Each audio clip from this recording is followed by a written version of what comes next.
अभी हम उत्तर प्रदेश के उसी कब्रिस्तान में हैं जहां की माफिया डॉन अतीक अहमद, जिसका कि 40 साल से साम्राज्य था, वो आज मिट्टी में दफन हो गया। आप इधर देख सकते हैं अतीक अहमद और अशरफ, उसका बेटा अरशद, उसके माता पिता, उसकी नानी, सारे लोगों का कब्र जो है यहाँ रखा हुआ, यहाँ मिट्टी में मिल गए। वो सारे परिवार के लोग जो अतीक से जुड़े थे। लेकिन सबसे बड़ा सवाल यहाँ से मैं बिहार के लोगों और बिहार सरकार को दिखाना चाहता हूँ कि प्रयागराज, जो कि एक समय था अतीक अहमद का ये गढ़ कहा जाता था, अतीक अहमद यहाँ के सहिंसा हुआ करते थे, अतीक अहमद यहाँ के माफिया हुआ करते थे, और वो माफिया आज मिट्टी में दफन है। आप देख सकते हैं मात्र 40 साल का माफिया 40 सेकंड में दफन हो जाते हैं। वो हॉस्पिटल में तमाम पत्रकार बनकर आते हैं और गोलियों से बौछार करते हुए दोनों भाई को कब्र में मिला देते हैं। सबसे बड़ा सवाल बिहार सरकार पर कि आखिर बिहार में इतने अपराध का पैराग्राफ बढ़ता जा रहा है और बिहार सरकार अब तक कुछ कार्रवाई नहीं करती, और वहाँ पे जितने भी अपराधी हैं वो लगातार जो है फरार रहते हैं और गिरफ्त में आते ही नहीं। पुलिस उन तक पहुँच नहीं पाती। अपराधी जो है दिन दहाड़े घर में घुसते हैं, गोली मारकर चले जाते हैं, लेकिन वहाँ पुलिस प्रशासन उन अपराधियों तक पहुँच नहीं पाती। अपराधी जो है 2 साल की बच्ची के साथ रेप करते हैं और वो अपराधी पकड़ा नहीं जाता, उसका घर ढहा नहीं जाता। और यहाँ आप देख सकते हैं स्पष्ट कि पूरे परिवार अतीक अहमद से जुड़ा हुआ जितना लोग है वो सारे लोगों का कब्र इसी कब्रिस्तान में है, और अतीक अहमद और उसके भाई का भी कब्र कल यहाँ पे खोद दिया गया, उसी में उनको दफन कर दिया गया।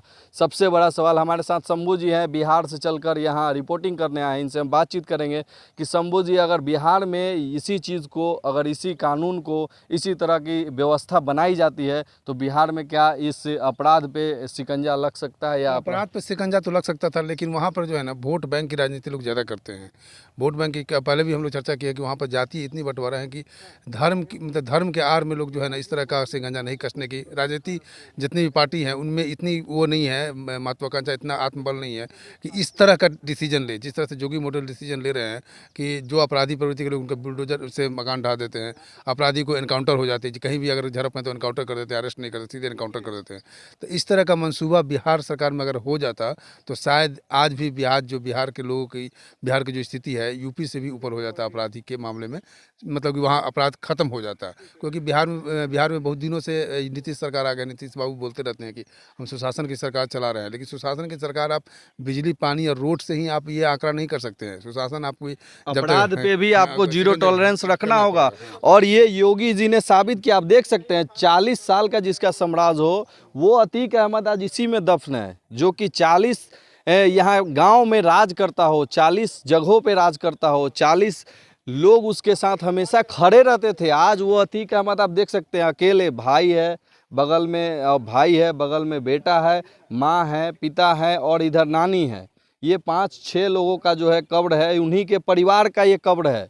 और समझ सकते हैं आप, इतने बड़े माफिया आज इतने मिट्टी में मिल चुके हैं और यहाँ पे कोई भी उनके खिलाफ बोलने को तैयार नहीं है। लेकिन बिहार में आप बात करें तो बड़े बड़े मोहन ठाकुर, छपरा कांड, अभी बिहार शरीफ दंगा, राकेश पासवान, इतना बड़ा घटना हो गया और कोई अपराधी नहीं पकड़ा जाता, अंजाम हो जाते हैं। अंजाम यहाँ तक कि पता भी होता है कि कौन कर रहा है, उसके बाद भी पुलिस में इतना वो नहीं है कि जाकर उसको अरेस्ट कर ले। नीतीश सरकार या गवर्नमेंट जो है ना वो अपना ये नहीं दिखाते हैं कि चलो भाई आगे के दिन इस तरह की घटनाएं नहीं हो, आगे इस तरह के अपराध फिर दोबारा नहीं हो। इसलिए तो अपराध वहाँ पर बढ़ते जा रहा है। अपराधी को समय पर पकड़ा नहीं जाता है, अपराधी खुला घूमते हैं तो उनकी मनोबल बढ़ा हुआ रहता है, फिर वो अपराध करते जाते हैं। अगर इस तरह का, जिस तरह से आप बताया आपने कि कब्रिस्तान में एक ही जगह पे, आप देखिए कि ये पूरा परिवार, अतीक अहमद का पूरा परिवार यहाँ पर आप देख रहे हैं। अतीक अहमद है, अशरफ अहमद है, उसका बेटा है, और हो सकता है भविष्य में और लोग यहाँ पर शामिल हो जाए। जिस तरह से जोगी जी का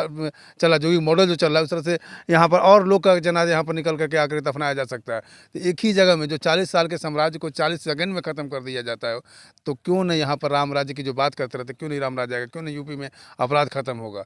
आपको बता दें कि बिहार से ज़्यादा यूपी में अपराध था, लेकिन यूपी का अपराध कंट्रोल में हो गया। क्यों अब बिहार में कंट्रोल क्यों नहीं हो पा रहा है? बिहार में यही अतीक अहमद है जो कि कभी कांग्रेस की सरकार बचाई थी, कांग्रेस का जो केंद्र में सरकार बचाए थे अतीक अहमद, और आज वही अतीक अहमद का आप हाल देख सकते हैं।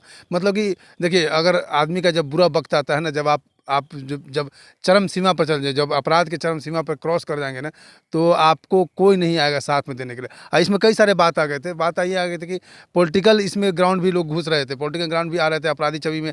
लोग लग रहा था कि हम फंस जाएंगे, हम फंस जाएंगे, हम फंस जाएंगे। तो ये अभी तो जांच का विषय है, जांच सुप्रीम कोर्ट में जांच दाखिल कर दिया गया है। वो जांच में निकल कर आएगा कि आखिर दोषी ये जो मारा गया है, ये किस साजिश के तहत मारा गया है। दोनों के मारा गया है, ये तो अपराधी ही मारे हैं, किस साजिश के तहत मारा गया है। ये सज़ा कोर्ट के थ्रू होना चाहिए, लेकिन अपराधी के द्वारा मारा गया है। लेकिन अंदर जब हम लोग ग्राउंड रिपोर्टिंग ऑफ कैमरा बात करते हैं तो लोगों का कहना है कि जो हुआ सो ठीक ही हुआ, अपराध का अंत ऐसे ही होता है। अच्छा, ये असद का जनाजा, ये कब्र है। हाँ, असद का ये कब्र है। आप ये बताइए, ये यही असद है जो कि उमेश पाल पे दिन दहाड़े गोली 24 फरवरी को उमेश पाल मुख्य गवाह था हत्याकांड का, मुख्य गवाह। ये अतीक अहमद बार बार बोलते रहते थे कि उसको हम कई बार पर्सनली कई बार समझाया कि तुम गवाह मत दो, लेकिन उमेश पाल को भी धन्यवाद देना चाहिए कानून को कि वो हमेशा अपना जिगरा दिखाते रहा कि मैं गवाह दूंगा और अपराधी को कानून के शिकंजे में बंद करवा दूंगा। लेकिन वो जब बात नहीं माना तो 24 फरवरी को जब वो कोर्ट में जा रहा था बयान देने के लिए, गवाह देने के लिए, तो यही जो आप देख रहे हैं, जो असद अहमद है, जो अतीक अहमद का बेटा है, जो पढ़ा लिखा था, जो वो एडवोकेट बनना चाह रहा था, उसके पिता का भी मन था कि मैं एडवोकेट बनूँ, लेकिन ये भी अपराध के दुनिया में आ गए और खुलेआम उस पिस्टल से मारा जिस पिस्टल बहुत मतलब वो पिस्टल का जो पुलिस प्राइस बता रही है 5 से 6 लाख का पिस्टल था। और सारे लोगों के सामने ये उमेश पाल को मौत के घाट अतीक अहमद उतार दिया। उसके साथ उनके शूटर भी थे, शूटर मारा गया है। गुलाम सब तो मारे गए हैं, लेकिन सवाल ये है कि इतना बड़ा अपराध आप देख ले, अभी 24 घंटे पहले ये सारे लोग जो थे इस इलाके के माफिया थे और वो 24 घंटे में अब जो है मिट्टी के अंदर दबे हुए हैं। तो यही तो होना चाहिए कानून। जब इस तरह के काम करेंगे तब जाकर के ना लोग चैन के नींद सोएंगे। जब तक तो क्या मानते हैं आप कि बिहार में भी एक बार बाबा की तरह मॉडल चाहिए और बीजेपी की सरकार होनी चाहिए? कानून के तहत बाबा की तरह मॉडल होना चाहिए। कानून चाहे सरकार किसी की हो, लेकिन कानून का आड़ में लेते हुए इस तरह का मॉडल होना चाहिए, ताकि बिहार का जो छवि है पूरे भारत में, आप कहीं भी जाएंगे तो आपको इस तरह से कमेंट सुनेंगे बिहारी हो गया। बिहार का जो छवि अपराधी की जो बना हुआ है वो अपराध इसी तरह से खत्म होगा। लेकिन वहाँ जो अपराध करने वाले वो राजनीतिक परिवेश के ही लोग हैं। तो इसके लिए जो चीफ मिनिस्टर बनेंगे, जो चीफ मिनिस्टर जैसे सम्राट चौधरी कहते हैं कि मेरी सरकार आएगी, तो वो जिगरा रखना पड़ेगा। हो सकता है उनके कुछ अपने आदमी मरेंगे, हो सकता है कुछ यहाँ भी तो मरे हैं। गुलाम के भाई जो है, आपको बता दे, गुलाम का भाई जो है वो यहाँ बीजेपी का नगर अध्यक्ष है और उसके बाद भी उसका 4 करोड़ का जो है घर ध्वस्त कर दिया जाता है। ध्वस्त कर दिया। तो यही तो है, जो योगी जी जो है, योगी जी किसी को नहीं देखते। अगर उनका अपना आदमी होगा, हमको लगता है जिस तरह से वो रवैया अपनाए हुए, अगर उनका अपना आदमी भी होगा ना तो वो उसको नहीं छोड़ेंगे, कानून उनको नहीं छोड़वाएगा। और हो सकता जो सज़ा दूसरे लोगों के साथ है वही सज़ा उनके खास आदमी के, चाहे उनके पार्टी की हो या गैर पार्टी का भी है, उनको वो सज़ा दिलवा कर रहेंगे वो। अब एक सवाल यहाँ प्रशासन पे भी उठ रही थी कि उनसे चूक हुई और गोली चला दिया गया, अतीक और अशरफ मारा जाता है। लेकिन सवाल यहाँ पे जितने भी पुलिस प्रशासन अभी तक मिले हैं, जिस तरीके से उन लोगों ने व्यवहार किया हम लोगों के साथ, ये सोचने वाली। और ये भी टॉपिक है। ये टॉपिक कि अगर यही हम लोग बिहार से आते हैं तो बिहार में हम लोग जाते हैं रिपोर्टिंग करने के लिए, तो वहाँ अगर इस तरह का सेंसिटिव जगह है तो रोक दिया जाता है या आपको कई तरह के दिमाग में वहम डाल दिया जाएगा या डर से लोग जाते भी नहीं है। लेकिन ये वहाँ से ज़्यादा सेंसिटिव जगह है। अब जब प्रयागराज में आए होंगे तो देखे होंगे कि आपको आने के साथ ही लग रहा है कि कर्फ्यू जैसा माहौल है, लोग बात करने के लिए तैयार नहीं है, ऑटो वाला आने के लिए तैयार नहीं है। उसके बाद ये पुलिस जो है ना कोऑपरेट कर रही है, पुलिस जहाँ पर जा रहे हैं वो कोऑपरेट कर रही है। यहाँ तक कि आपको जानते हैं कि बाहर से आना तो आपको जो सुविधाएं देनी चाहिए, अगर आपको ऑटो गाड़ी नहीं मिलता तो आपको गाड़ी में बैठा करके ऑन स्पॉट पहुँचा भी देते हैं।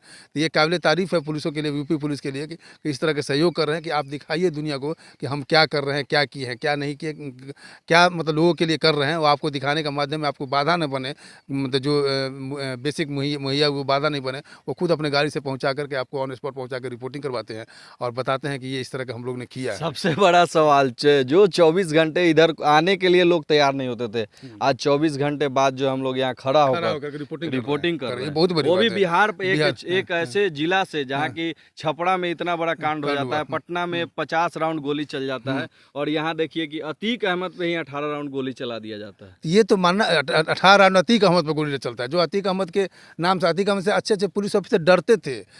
वही अतीक अहमद है जो जेलर को थप्पड़ मारते हैं, जेल के अंदर, और जेल के अंदर में अपना राज साम्राज्य चलाते हैं। ये कम बड़ी बात नहीं है। उस अतीक अहमद का ये हाल है।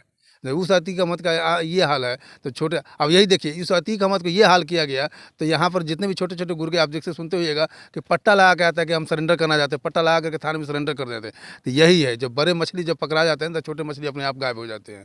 तो यही अगर बिहार में शायद होगा, बिहार में तो हमें नहीं लगता कि आज के डेट में अतीक अहमद से बड़ा कोई क्रिमिनल है, वहाँ पे कोई गुंडा है, आते हैं मार के चले जाते हैं। लेकिन अगर इसी तरह से परिणाम बिहार में किया जाए तो शायद वहाँ भी इस तरह का साम्राज्य स्थापित, मतलब कानूनी व्यवस्था सही चलिए हो बहुत सकता बहुत है। धन्यवाद। लेकिन सबसे बड़ा सवाल यही है, बाबा का मॉडल और यही है योगी राज, जो कि कहते हैं कि मैं किसी का विरोधी नहीं हूँ, लेकिन मैं जो हूँ वो अपना धर्म और अपना जो कर्म है उस पे मैं डिपेंड रहता हूँ और उसी पे मैं काम करता हूँ, और जो अपराधी होगा उसको मैं मिट्टी में मिला दूंगा। तो ये कहावत जो है बिल्कुल सही है, बाबा ने वो काम करके दिखाया है। आप देख सकते हैं यही अशरफ, यही